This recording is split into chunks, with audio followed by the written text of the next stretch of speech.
We are on live, sir. Live, I can see live. No. I'll just inform the people at the hostels that we are on live.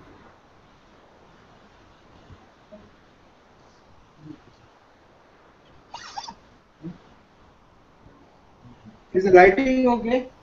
Yeah, okay, sir.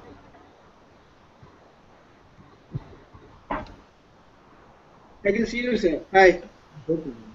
Yeah.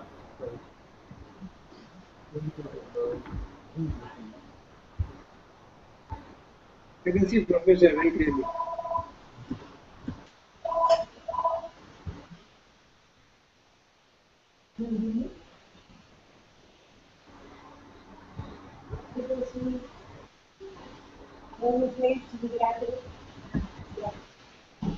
Yeah, I'm just planning to leave in about 5 seconds.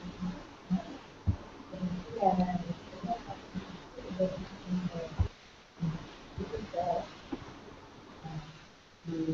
it's getting late.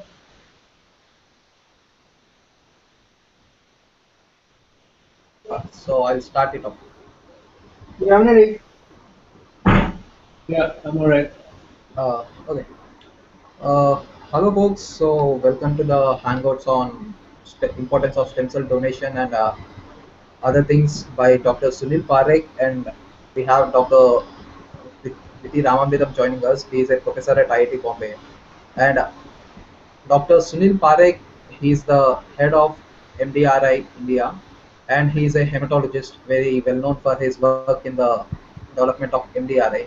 So I would request Dr. Sunil Parekh to go ahead with the introduction of stem cell donation and everything.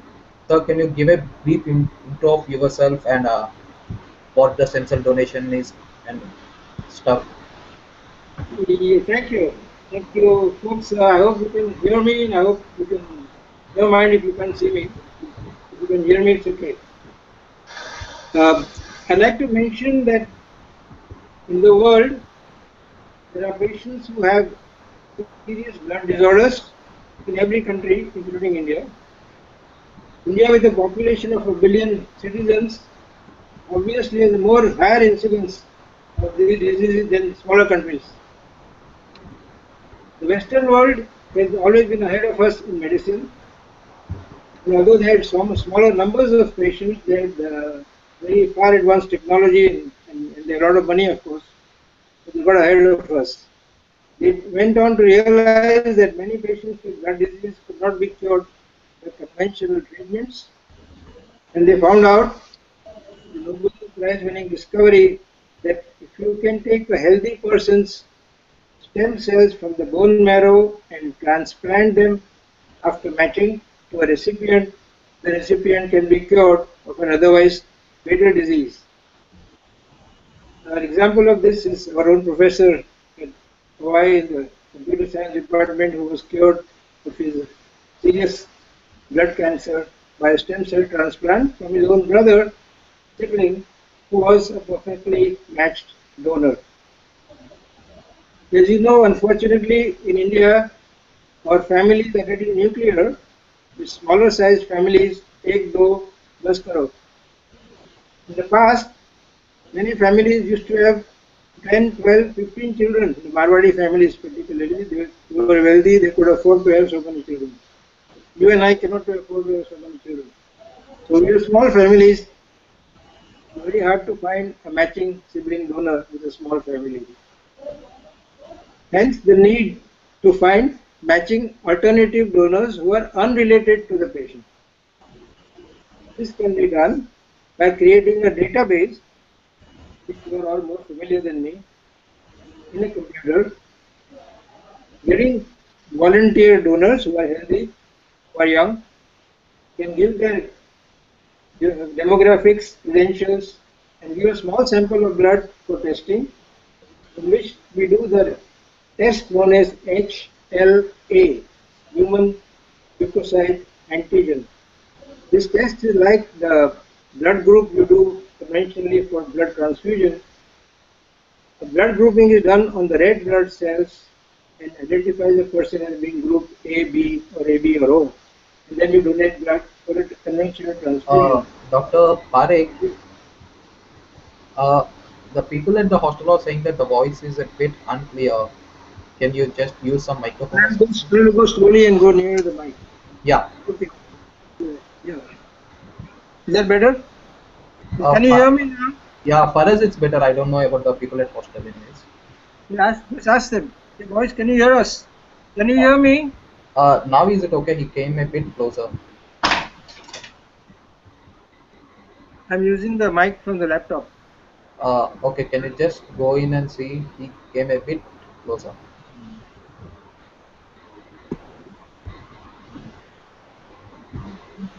Okay, I'm pretty close to the laptop. Yeah, okay, sir. You please go I ahead. hope you can hear me. I'll go loud and slowly. Is that okay? And you can use a PPT if you want, sir. Yeah. I'll go to the PPT. Okay. I was just trying to explain what HLA is, and I left Yeah, off. You said the you, red cell you can share growth. the screen and you can start talking Yes. about it. Okay, I'm going to the PPT now. Be with me. But I should have. You should start the screen sharing first. Oh, yeah, I realized it. Huh?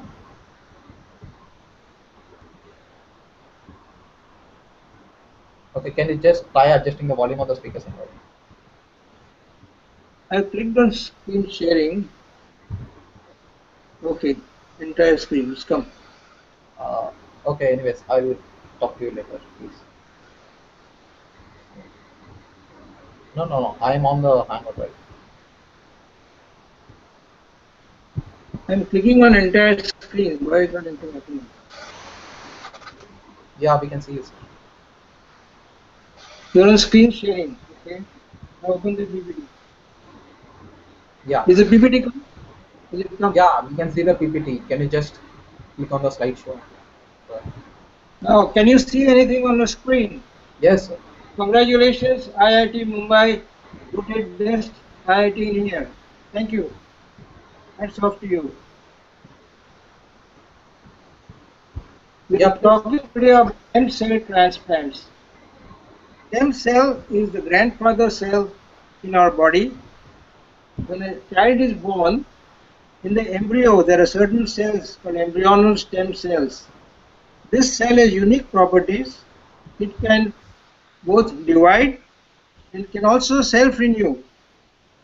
When it divides, it makes daughter cells, which makes every other cell in the whole body. It can make brain, it can make heart, it can make blood, it can make muscle, and what else? When it also has the property of self-renewal, so it will never get exhausted and keeps on renewing its properties and renewing its numbers. A person who has a blood disease like blood cancer or another disease, genetic disease called thalassemia, is doomed to die but can be rescued permanently by what is known as a stem cell transplant. Transplant means taking cells from a healthy person and transferring them to a patient who has the disease.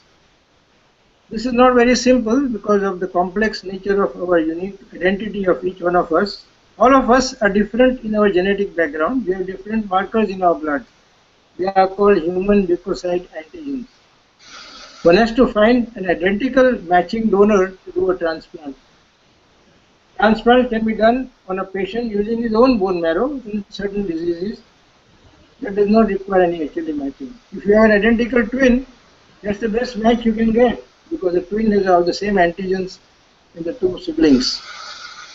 There are other alternatives.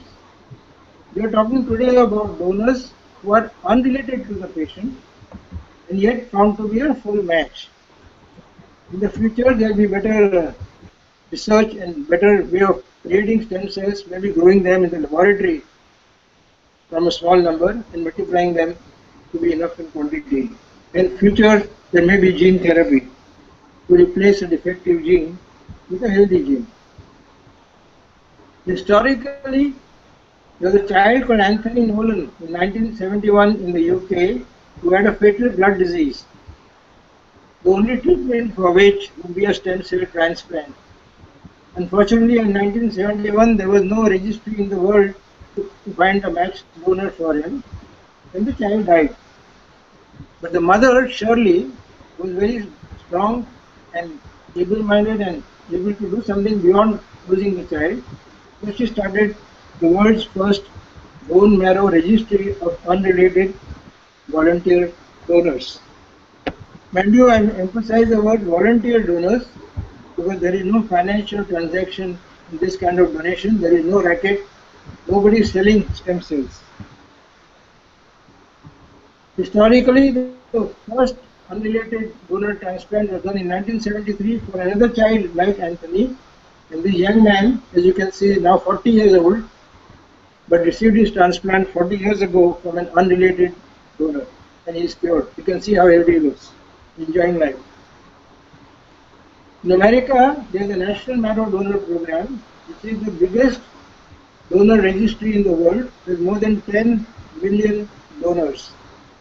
When you have time, please go to this site and see the history of the NMDP. It's very, very inspiring. It tells you how they grew from number of 0 to 10 million donors, and they could carry out 50,000 transplants in the last 25 years and pushing ahead. Incidentally, in the world, 1 million patients have received bone marrow transplants for the various blood diseases.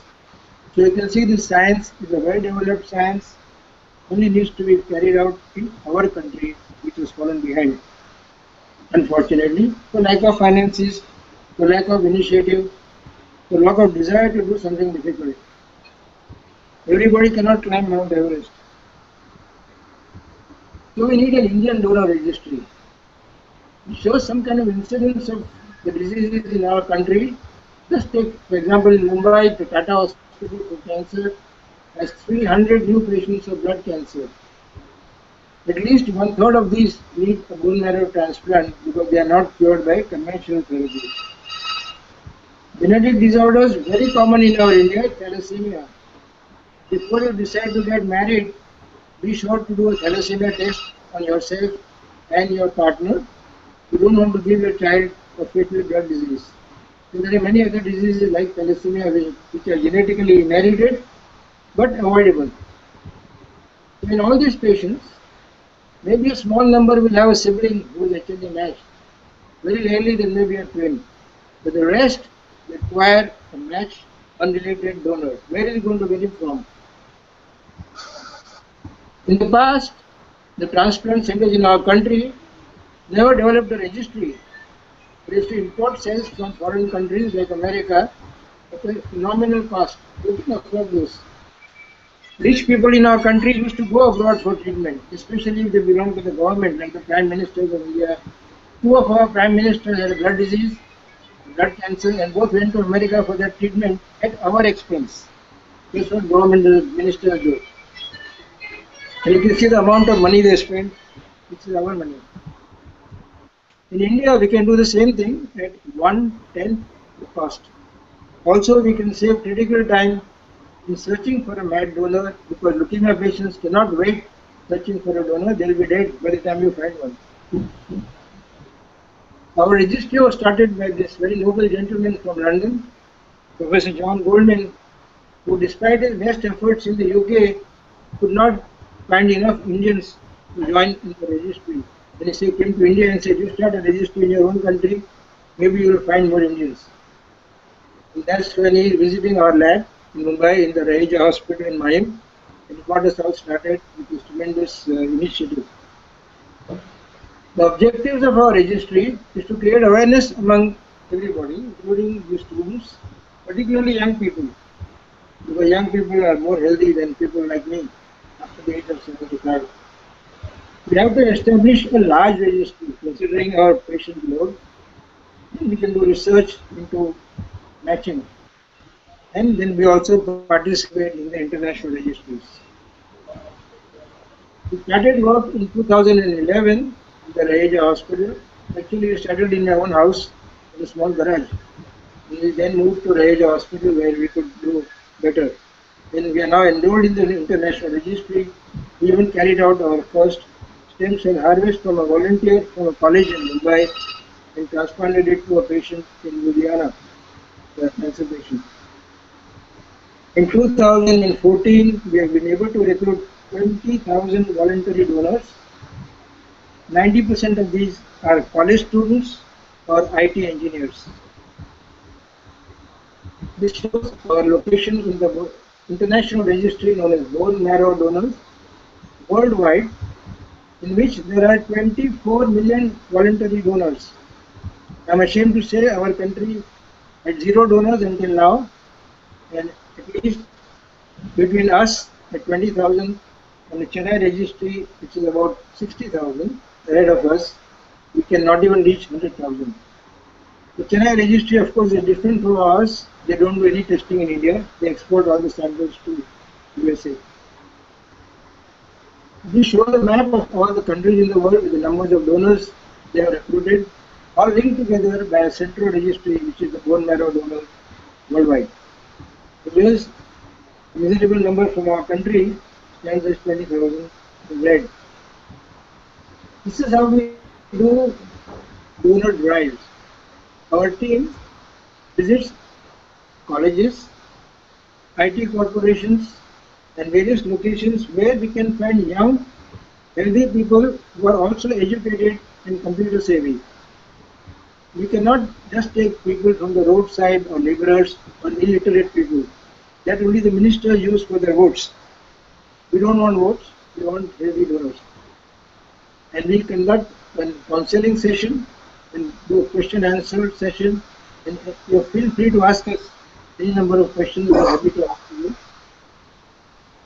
An example of the next step, signing the consent form. We have to have your written consent before we can do anything. We do not want to force or pressurize anyone, but you have to understand that once you agree, you have to be committed to the cause. Then you take a small blood sample to ensure that you do not have any communicable disease like hepatitis or HIV or any other communicable disease. And we also test your genetic identity for matching, that is the HLA test, human leukocyte antigen test. This test costs us about 8 to 10,000 rupees per donor, which of course the cost we bear, you don't have to pay it. The donor does not suffer any expenses, even for coming and going from your house or hospital or college. All the costs will be borne by us, and you will suffer no damage financially or otherwise. Example of the next step, once you found a matching donor for a patient, you collect the stem cells from the peripheral blood.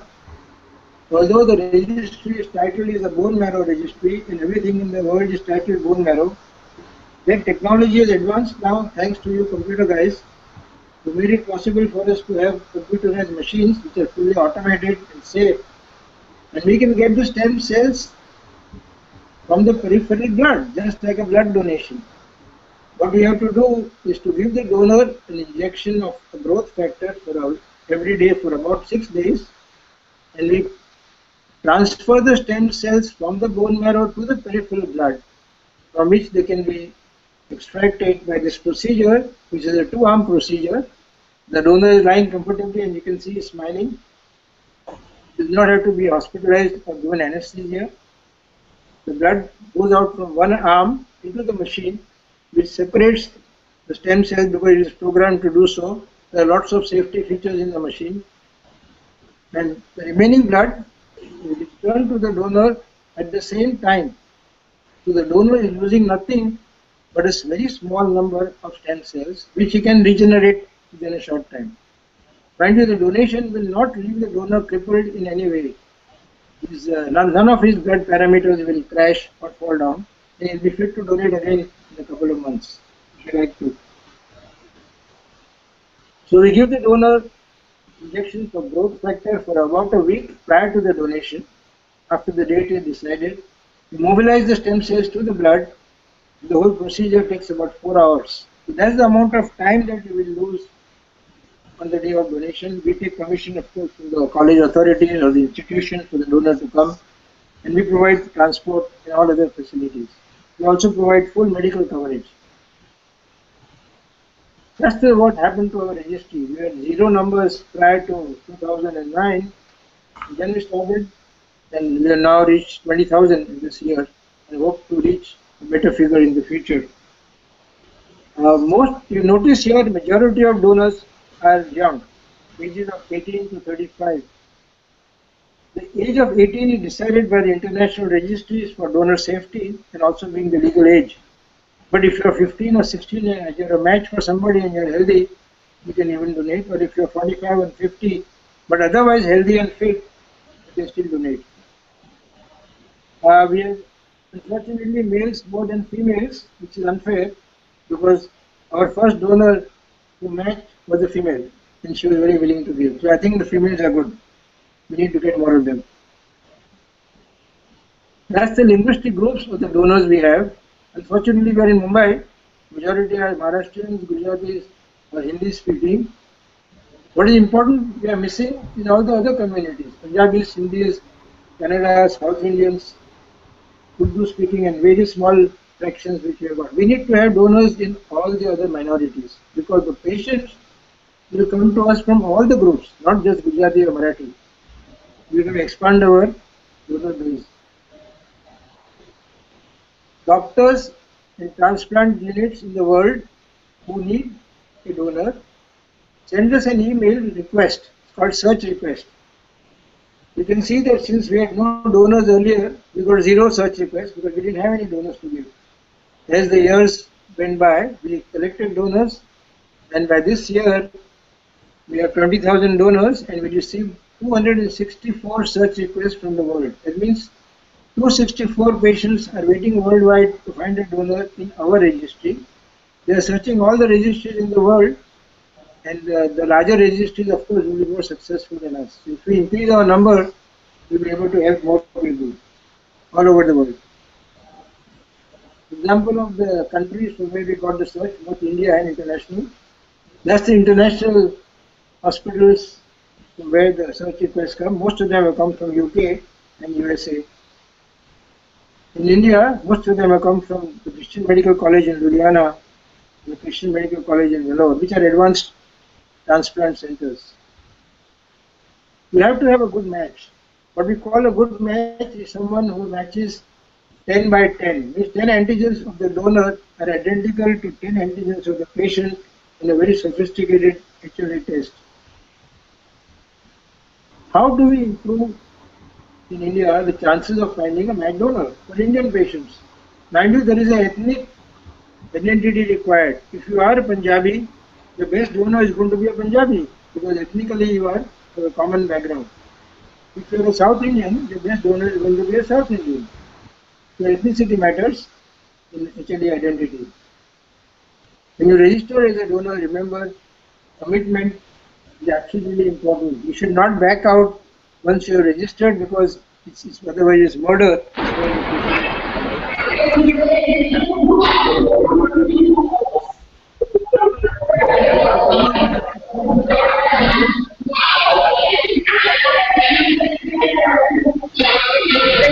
Wanted to do my laptop until I'm trying to connect the projector with Sorry, can you hear me?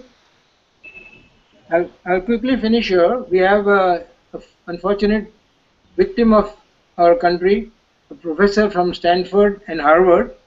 She's from Kerala originally. She had leukemia. We found 8 donors for her who were matching, but all 8 at the last minute refused to donate. It's a typical Indian attitude. Yes, no, maybe, ambivalent Indians. This should not happen. We have to be firm in our decisions, and you can see our Prime Minister, what motivation he's got. We should be like him. Example of a registry in London, and for appeal for this boy who was a football player, very famous guy called Kevin. And if you go to the site and see the video, you will see how many people of his country, Kenyans, turned up.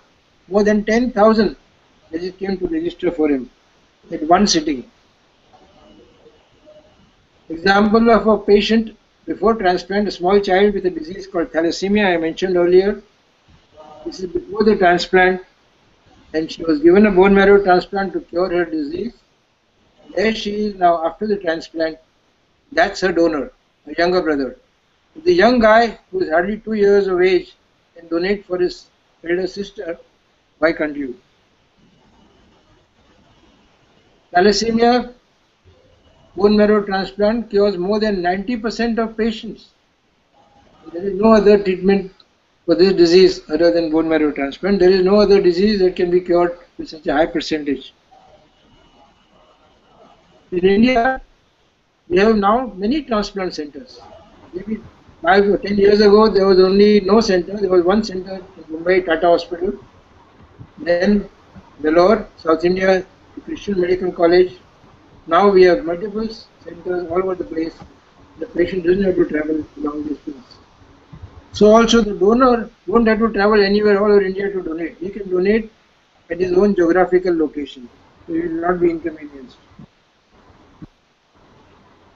This is our vision. We have grown from 0 to 20,000 in this year, but we have to reach 200,000. We can only do this with your help.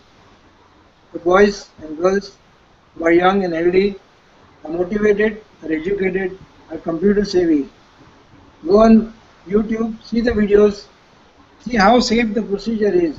Hear the donor stories, get motivated. These are all the websites where you can get abundant information, abundant number of YouTube videos, and lots of knowledge about the registries worldwide. We acknowledge the help of so many people in offices and corporates who help to support us, except the government of India. We have no help from the government.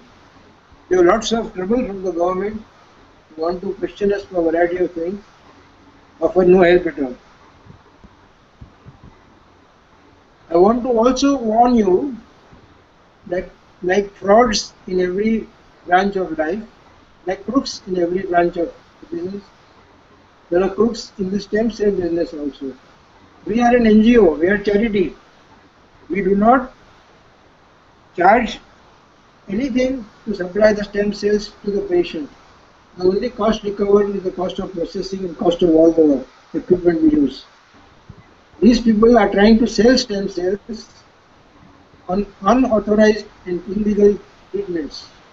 These claims which you heard in the newspapers like diabetes, heart attacks, stroke, and paralysis, it is non-FDA approved, it is illegal, and it's totally fraudulent activity. You can go to YouTube and see all the videos of these people who are caught. In America, these people are put in jail. In France, it is completely banned. Similarly, there are private cord blood banks in India which use as brand ambassadors infamous film stars who claim that this can cure various diseases. Another fraud, private cord blood banks charge the mother for the baby's cord blood which is stored, 100,000 rupees, and you cannot cure anybody. So please beware when you read the newspapers. There are frauds in stem cell therapies. You should be aware of that. Ask a doctor, ask a scientist to give you more information. Thank you. I'll be happy to answer questions. Yeah, thank you, Dr. Parekh. That was very informative. You might Uh, also like to see the video of what is a stem cell on YouTube. There are lovely videos of this. What is a stem cell? okay. Yeah. Thank you, Dr. Sunil Parekh, for a great information about the stem cell and the transplantation. So the basic doubt generally when I go to the people and campaign about the thing is, how many days of rest do I need to take after the stem cell therapy? Like, once I donate the stem cells, how many number of days do I take rest? You do not have to take any rest at all. In fact, you are giving stem cells like the way I showed from the peripheral blood. You will have discomfort for 2 days. On the day of donation and the day after donation, some flu-like symptoms of muscular aches and pains. But you are not debilitated. You can go to work, you can go to college, you can do everything you want, except you cannot do mountain climbing, I guess. But otherwise, for normal day-to-day activities, you will not be impaired. If you don't require rest from the medical point of view, you may take little rest just to from psychological angle. You think you have donated something, you have lost it. You don't lose anything. Professor Kriti, can you comment a quick comment on this Yeah, about the experience of your brother? Yeah, in my case, just let me just give a background on why I'm here. For all the reasons that Dr. Sunil Parekh mentioned, the situation today is that most of us will have to depend on a sibling to donate stem cells for a patient's recovery from cancer. Um, in my case, I turned out lucky. I have two siblings and both of them matched. My brother became the donor. Now, smaller families, as Dr. Parekh mentioned, probability of finding a sibling match is become more and more difficult. Because siblings are becoming a rare community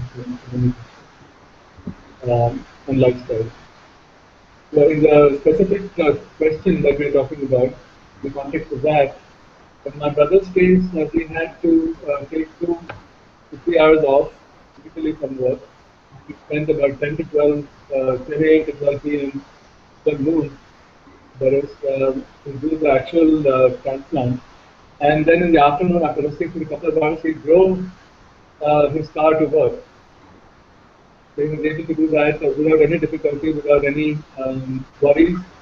And of course, the next day things were even simpler. We didn't have to worry about anything at all.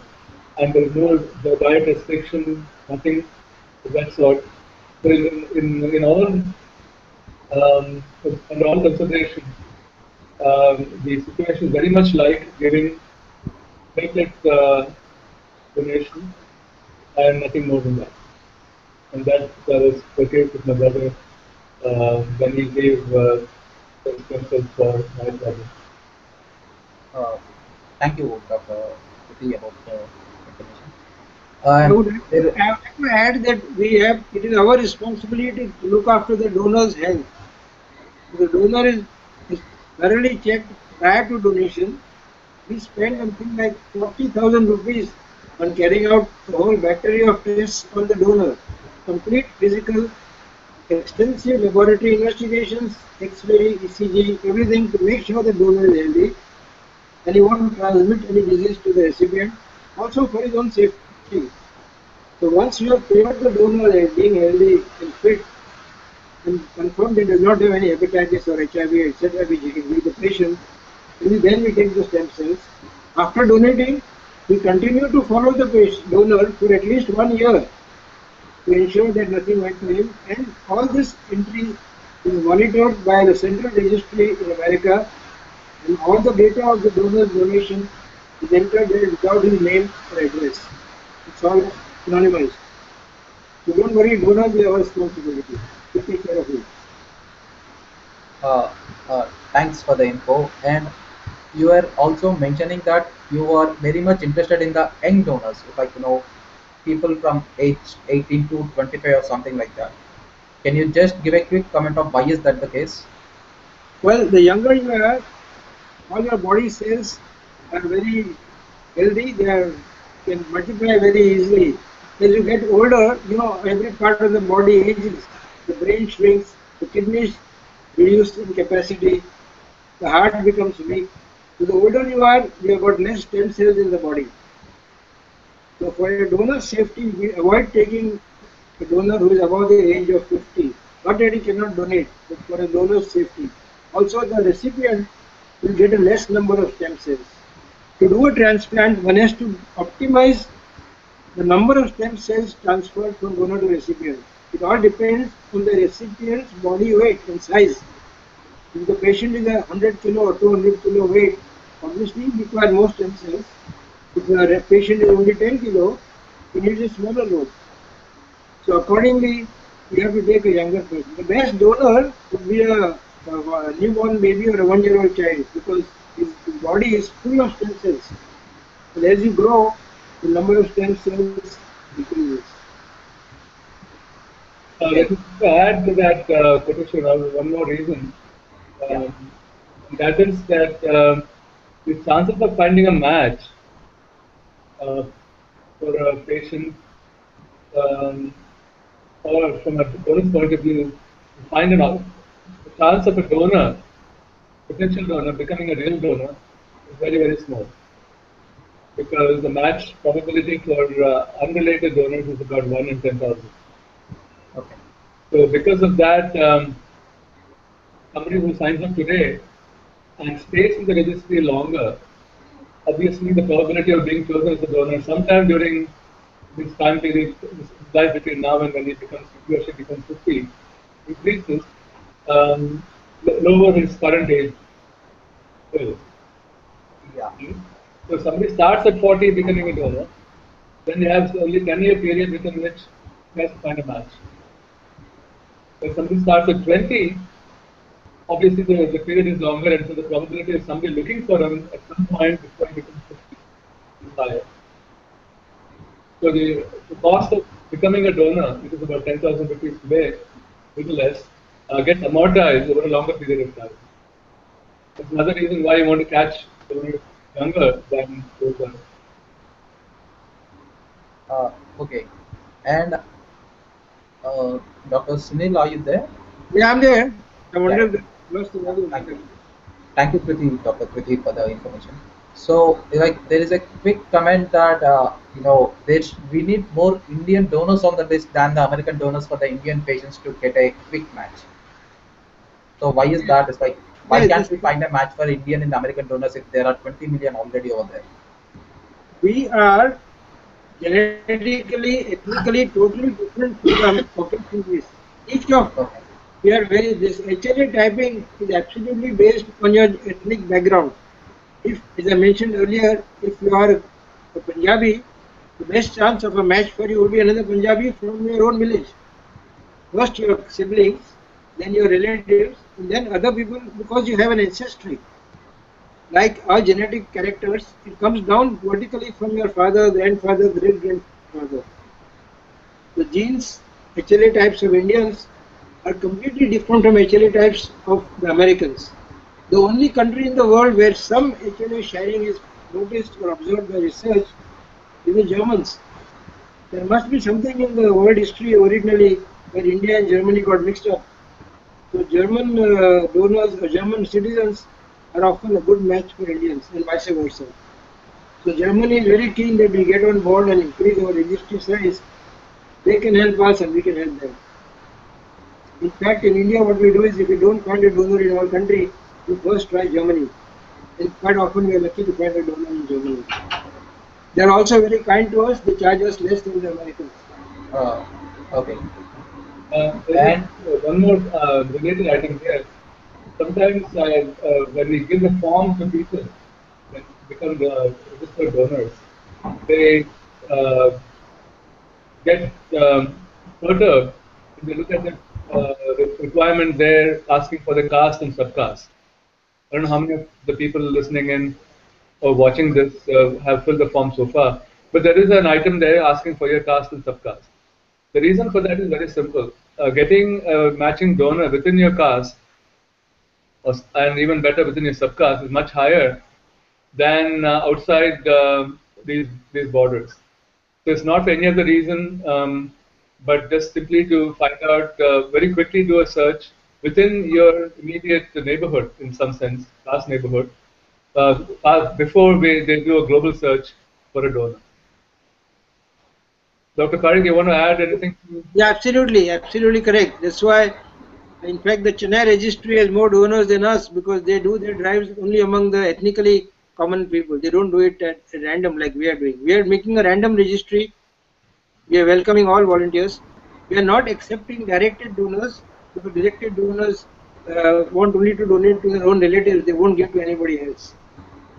So the rules in the registry are that the donor must be willing to give his marrow stem cells to anybody in the world without motivation of profit or a gift or a cash reward. There is no cash reward here, only a thank you card. okay, uh, there are some rumors about the pain which is caused during the process of donation, and there are some all misconceptions about the medication which we give for the 5 days before the donation so that to get the donor ready. So can you just give a quick comment Yes, about the side yes, effects and everything? there is absolute safety in the use of these injections that we give to uh, transfer the stem cells from the bone marrow to your blood. Because by now, as I said, more than 1 million transplants have been done worldwide. And 24 million donors who have voluntarily registered in the Western countries are not fools. They're educated people. If anybody had died by donation, the registry would have stopped.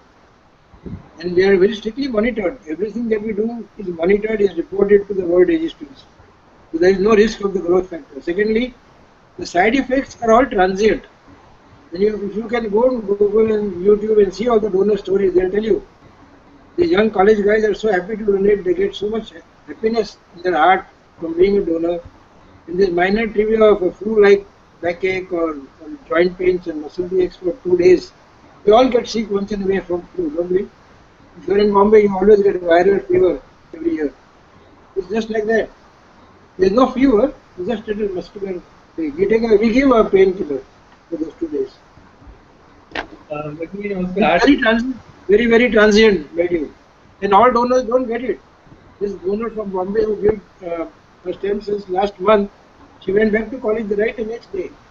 And you can talk to her, she'll tell you. Yeah, I was hoping to get my brother online because he went to the donor. Unfortunately, he had to travel, so we couldn't join him. But let me say a couple of things. Yeah. In life, there is no pain when you have some gain. What are the gains here? You become a donor, you save a life. Okay? And the happiness, the satisfaction of saving somebody else's life has to have some gain for it, mentally as well as spiritually. Number one. Number two, if you look at the way the world is going, the probability of somebody near and dear to us, and I'm sorry I have to say this, it's the reality. We will face this someday, sooner or later. The probability of somebody near to us needing our help or somebody else's help to continue their life because they have cancer is going to increase. Meaning that we will have to be in a position to help them somehow.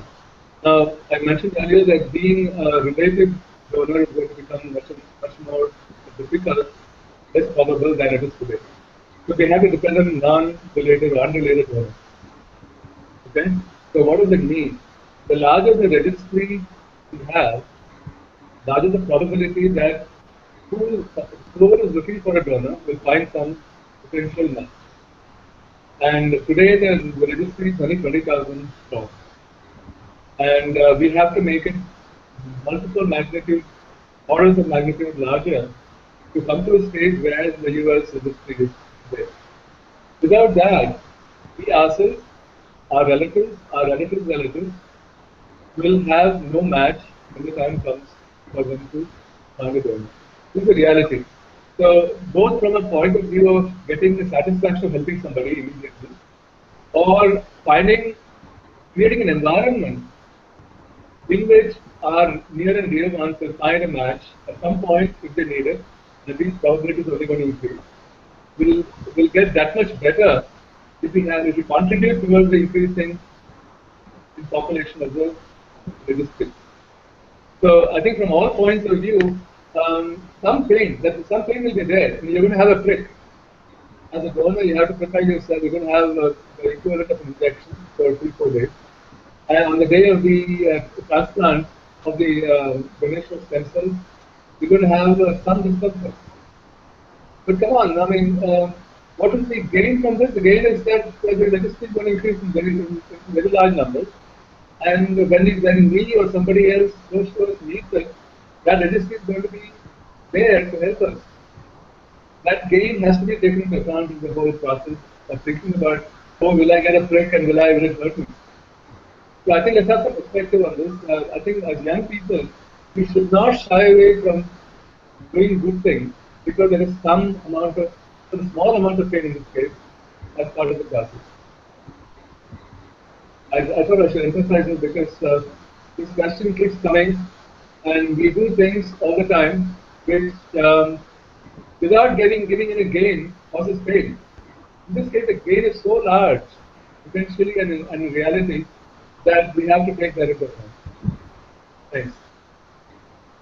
Uh, Thanks, Professor Puri, for the information. And Dr. Sunil, there is a quick question from one of the audience. He Yes. says he has a tattoo on his body which he got it somewhere. So can he donate it? Can he donate the bone marrow? Yeah, I should. That's a good question there because tattoo. Now, Yeah. tattoos are somewhat dangerous. I don't know how and where he got the tattoo from because they use the needles which they use in tattooing and the instrument they use would have given the donor hepatitis. Okay. The hepatitis virus is a very strong virus. It remains on tabletops, on surfaces. It can survive in the air. And the people who do tattooing are not using the best sterile precautions. So, all over the world, the FDA, which governs rules for donors, has told that anybody who's taken a recent tattoo cannot donate for at least 12 months.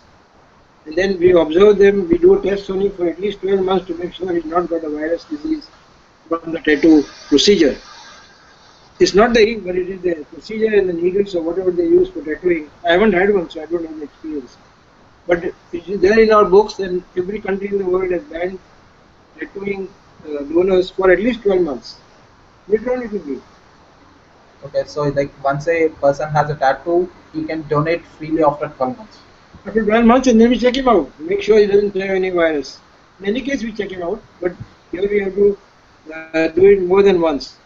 Like initially, he may not turn seropositive for hepatitis, but in the second test, he may come out after 3 months because there is something like an incubation period.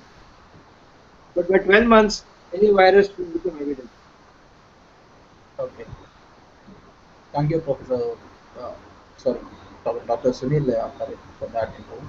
And there is But some. tattoo is more of a like Bollywood Hollywood style fashion. I think it's not doing any good to the individuals. Youngsters should not go for this. There's no nothing in it. What is it tattoo? It's a nonsense fashion. Okay, there is a some other conception about the thing that once you get the stem cells, like they are gonna take all your stem cells out. So in the quick 2 or 3 days, if you get infected by something, you have higher risk of getting ill. Not at all. It has not happened. It has not happened in the history of stem cell donors in the last so many years since this treatment has started. No donor ever got sick from any infection. We are taking a very, very small number of stem cells from your whole body. Our body has got a huge number of stem cells. As I said earlier, stem cells have the tremendous capacity to self-renewal. So if you do your body's stem cell count before donation and after donation, you hardly lost. You won't find any difference. It's a minuscule number that we take out.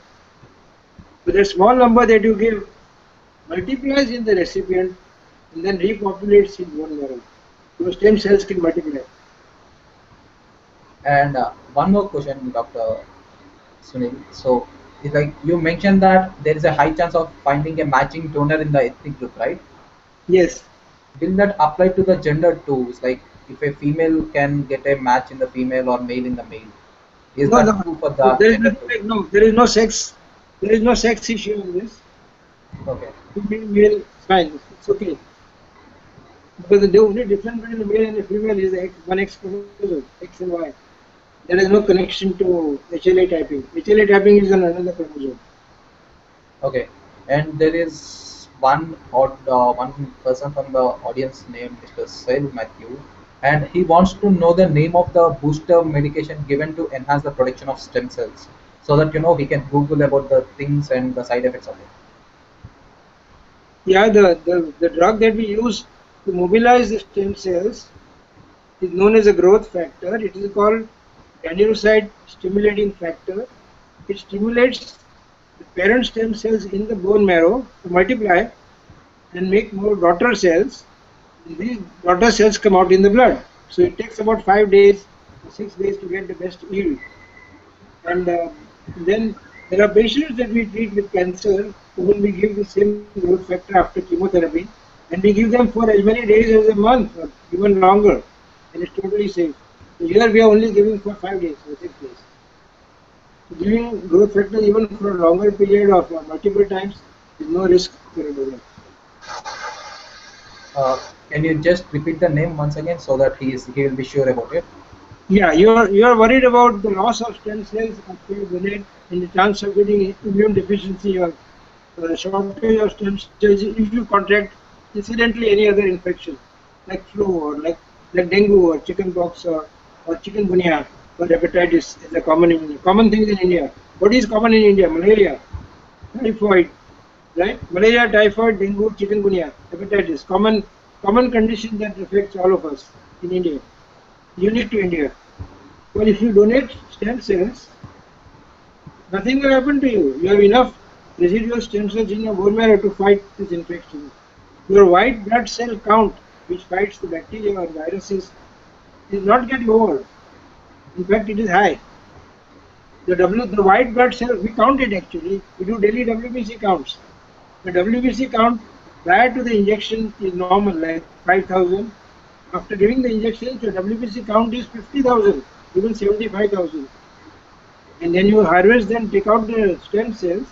At the end of the stem donation, it is still 70,000. The white cell count is not gone down. And after a week, it becomes normal. Their fighting capacity, in fact, is enhanced, not reduced. The opposite of what you think.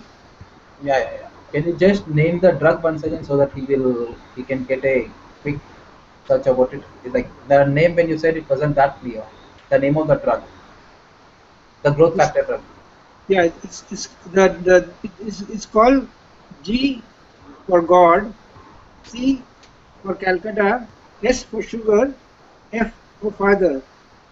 So it's called granulocyte colony stimulating factor. It's called colony stimulating because this in the bone marrow the stem cells form colonies. When you inject this factor, which is a protein, more colonies are formed, and from the colonies you get the stem cells. The commercial name for that, if you want to go on Google, is called filgrastim. FILGRASTIM. But that's a commercial name, and GCSF by any company, any drug company will have a different name. The original drug was made by Roche, so it's called filgrastim. But it made Indian ones. India also makes these things. An Indian name for it is called Newkind. But these are trade names, so don't bother with trade names. You should know what's inside them. Yeah. Thank you for the info, sir. And so, can you give a quick comment about the like the harvest time of the stem cells once a person donates? Sorry, I didn't get the question. Harvest times of the stem cells once he donates the stem cells. Like after how many days can he donate it once again if he finds a match? No, the legal, yeah, we have a rule in the registry decided by the world registries. We are all governed for our actions by an organization in the world known as the World Marrow Donor Association, WMDA. It has laid down very strict rules for us after having done the research.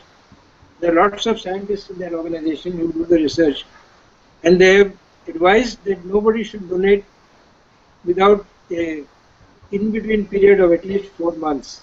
Like a blood donation, same rules. Blood donors can only donate blood after a gap of 3 to 4 months. You cannot donate more than 4 times in a year. Same rule applies to stem cell donors. You do not donate stem cells again and again because, in fact, you will not find a match so soon in another person. The chance of matching is so small, 1 in 20,000. So where you are going to find another matching recipient so soon? It's highly unlikely. It won't happen in the first place. So there is no problem. Okay, and there's a quick question from one of the audience. She wants you to throw a more light on cord blood and what are these cord bloods becoming a fad now? What is the shelf life of cord blood and stem cell? This cord blood question is very important. I think somewhere earlier I mentioned that the younger you are, you have more stem cells, and there are different biology. When a child is born, you all know the nature of childbirth, right? Yeah. The mother is pregnant, takes 9 months for the child to be mature. At full term, the mother delivers the child.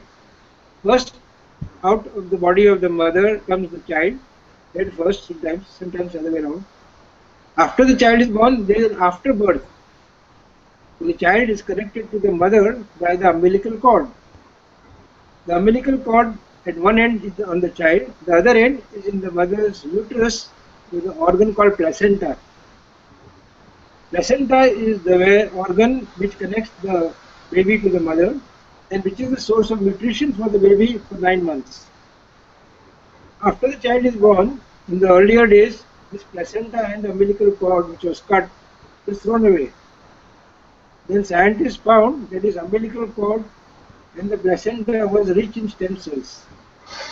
So now we started saving these stem cells, and it is found that these stem cells have really unique properties. They are naive.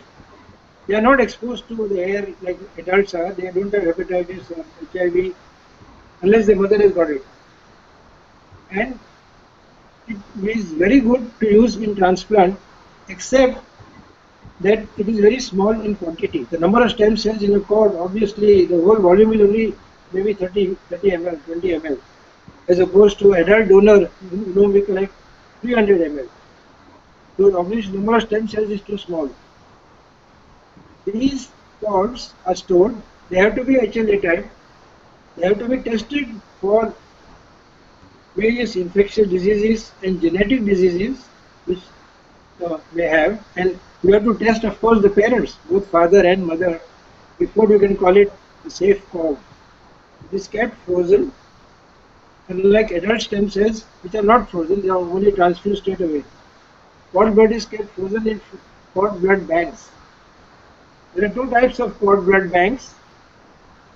The standard and correct, ethically and morally correct one is known as a public cord blood bank, in which the organizers, managers of the cord blood bank are licensed. They do all the tests on the mother and the father after taking a proper history. And if they are convinced that the parents are normal, they will take the cord blood. Again, test the cord blood, apart from HLA, for infectious disease or genetic disease. Do a count of stem cells on this blood and then freeze it minus 80 or minus 160 degrees for long-term storage. Storage destroys some of the stem cells. So when you have to take it out for giving somebody, you are going to lose a few stem cells. Again, you are supposed to do a count and make sure there are enough cells. For treatment, we often combine cords. So we take cords from 2 or 3 donations for 2 different babies to have enough stem cells for treatment. On the opposite side, we have the illegal activity of private cord blood banks, which are advertised in the television, newspapers, and everywhere. These private blood banks are immoral, illegal. They charge the mothers for storing the stem cells and guaranteeing that this cord will save the life of the child if the child gets leukemia or thalassemia afterwards. That cord cannot save that child because that defective gene in the child is already there in the cord blood, which they don't test for. And they just make money, and they tell you it will last forever for the child, and they keep on asking you money every year to renew your contract. This is all gimmicks, not run by scientists, but run by fraudulent businessmen. All the registries you heard in the newspapers, I won't give names, are run by all rich businessmen who want to get richer. In fact, the richest man in our country also runs a registry like this. And at date, I don't know how many people he has saved. I'm not sure. So this thing is banned, by the way, in France and in all the developed world, where the government promotes public cord blood banks. The mother is not charged for that. I encourage you to read about it, and when your ladies who are pregnant, do not get cheated by giving money to these banks. What happens is they give a commission or a bribe to the gynecologist who share your details with these registries. Now, when you are pregnant, your data is confidential. You don't want some third party to know all about you. But these cord blood banks who are private, they do all that. They get all your information from the gynecologist. How else would they know that you are pregnant? Okay, thanks for the info, sir. Can you throw more light about the thalassemia thing which you were mentioning during the slides? You know, about the thalassemia major Yes. and minor thing. If you are Indians, you have to know that in our country, we are fortunate to have genetic disease. This is called thalassemia in a significant number of our people. And another disease which is known as sickle cell disease. Both of these diseases are disorders of hemoglobin synthesis. All of us need oxygen to survive, right? Oxygen is transported in our body by a protein called hemoglobin. How is hemoglobin made? Hemoglobin is made in the bone marrow from heme and globin, the iron that we take in our food, and the protein which is there in the body. The iron combines with the protein, which is basically a amino acid sequence called globin. Thalassemia is caused by a genetic defect where the gene for making this globin chain is missing. It comes to us from our ancestors, grandfather, father, etc. When two people marry, if the defective gene is present in the mother and the father, when they produce a child, the 25% chance that the child born of such a marriage will get one dose from the father, one dose from the mother with this bad gene or defective gene, and will not be able to make any hemoglobin. This child has got thalassemia or sickle cell anemia. The only treatment for this conventionally is to go on giving blood transfusions for the rest of your life. By the time you are about 25 years of age, you would have received 1,000 transfusions. The risk of acquiring a disease from these transfusions of HIV or hepatitis is very, very high. But you can be cured very early in life if you take a transplant. The transplants can cure thalassemia 95% of cases. However, I must tell you that you must prevent thalassemia by doing a simple test in the blood called thalassemia test. In the laboratory will tell you you are normal or you have a thalassemia gene. Like they do for breast cancer, you can do a test in the blood and find out if you are at risk for breast cancer. So all these genes can be identified by specific molecular tests. Not all diseases, but many diseases can be identified ahead of time.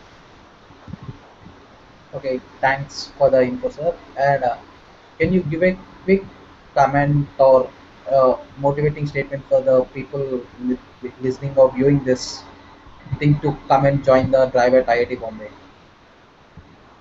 So I request all of you who are listening and taking the trouble to waste your precious 2 hours this evening listening to us. It's a morbid subject, unfortunately, talking of saving life or losing life. But remember, all of us, you must have seen on the circulating emails, we are in a train journey together. All right, we are sitting in a train, all of us. We join the journey, we join and get in at some station, and we get out at some station. When you get out, you die. Right? So all of us are on a train journey. We are together at some point. All of you help us to keep more people on the train, not let them fall off the train. Train journey is our life. Please come forward. Show that Indians are not ambivalent. Indians are not cowards. We have brave hearts. We will help to save a life. A small donation from you, a one-time donation of gift of life, is for the lifetime of the recipient. Remember that. The small number of stem cells which you gave will last the recipient for his whole life. And a child who is 5 years or 3 years of age will then live to his normal 70 or 80 years of age. Imagine what you gave. See the feeling that you get. I think it's a tremendous feeling. In fact, there are donors, committed donors who come and shout at us, why don't you take me? You are either find a match for me, I want to do. And they started crying when you say we didn't find a match. The donors are crying, not the patients. Thanks for the info, sir. And can you give a quick comment about someone who is not in, who cannot participate in the drive to come and register with MDRI? Yes, please go to our website, and the website link is given everywhere. It's very simple. It's www.mdrindia.org. Plus, Professor has taken the trouble to put everything on YouTube and Facebook and everywhere else. You can download the form, send it to us, contact our office. We will arrange for your blood sample to be collected in one of the centers in Bombay. You don't have to travel 100 miles to give your blood. So, You like, can find a center near you. uh, does MDRA have centers anywhere else outside Bombay? Yes, we have just started branches in both Pune and in Ahmedabad. And if we can recruit more staff, we can go all over the country. But we need money. We are not funded by the government. So literally, I have to spend my day begging for money to hire more people, buy kits, and do the tests with the donors. Everything costs money. The staff has to be paid salaries. These are highly qualified scientists doing the HLA test, PhDs. All of them are PhDs. Imagine what salary they must be getting. The money doesn't come from government. We have to get it from corporates and well-wishers and philanthropic people. We are helped to some extent by Tata, Ratan Tata Organization, Tata Trust, by Z Foundation, by the Raheja families, and a few other philanthropic people. But we need much more money. I'm not asking you to send money. Please just join us as donors, marrow donors. Yeah, thank you, sir. Professor, with a quick last comment about the cause. Okay. Sorry? Professor Kriti, can you give a quick last comment supporting the cause? Yeah, there's no reason other than a selfish reason that you should become a donor. It's serious. In the US, when I was undergoing treatment, anybody who was next to me sitting waiting for a blood test or whatever told me that they had 50 to 20 donors from which they chose an eventual donor for getting the stem cell form. We have to bring a situation like that in India. And like I said earlier, chances of any one of us finding ourselves in a situation where we need a donor are really going to increase. So for that very selfish reason, please come forward, become donors, register yourself first. Larger the registry is, larger the chances are that when we ourselves or somebody that we love and want to see get cured of some disease like this, like thalassemia or leukemia, that probably goes up. So unless we register, like the situation will never change from where it is today. And we need the numbers to grow from 10,000, 20,000 to 20 billion and more given our population. So please come forward. Small um, negative effects are inevitable in anything that has a large payoff at the end of the day. So don't worry about them. And as Dr. Panik mentioned, there's been no documented evidence of any long-term or even medium-term impact of becoming donors, of doing donation, of giving stem cells. So all the processes have been refined so well that even if you have a situation where, or if you have a situation where a donor is likely to have any such side effects, you disallow from becoming a donor. So you don't have to worry about it. Just come forward, and the gains will be much more than you can ever imagine. Um, in this situation. Thank you very much. Uh, Thank you, Professor Kuti, for the comment. So, to wind up, I would like to add a quick comment to all the viewers. So, it's like we have a very small number of Indians on the donor list actually. So, like there are 20 million donors worldwide, though we are only 20K in India. So like the chance of Indian getting a donor is very much minimized because of the less population of Indians on the registry worldwide. Like I'm not just talking about the MDRA as a specific thing. I'm talking about all the registries where the Indian population is very less. So to all the viewers around, so please find a valid, it's like the certified registry of the bone marrow and get registered over there, and increase the count of the Indians in the registries so that we can have a high chance of finding a Indian donor for any patient who is suffering from the diseases. With that comment, I would like to thank Professor Kriti for his valuable time, and of course Dr. Sunil Parekh. He is a very much busy person. He is a hematologist and he is the head of MDRA, and he gave his time today to come on this hangout and do the things. Thank you, Dr. Sunil, Thank you for so joining much us. for participating. We appreciate your help, and I want to assure all the students that we're all working in an ordinary capacity. We are putting our own money into it in our heart. And all my children, all my family members are all donors. I would not take the risk of my children if there was a problem. Please participate in the drive tomorrow, day after, and on Thursday, happening in Night in Bombay. Come on your own, bring some more people, educate them, and let's all fight these diseases with all the strength that we have in our disposal. Thanks a lot. Thanks for the show for organizing this. Thanks Yeah, to Dr. Parekh for being. Thank you. Thank you. Thank you, everybody. Thank you, Professor. Thank you, Commissioner. Yeah, Great job. yeah, Great job. yeah. Thank you. Thank you, sir. With us, we end the broadcast. Thank you, sir.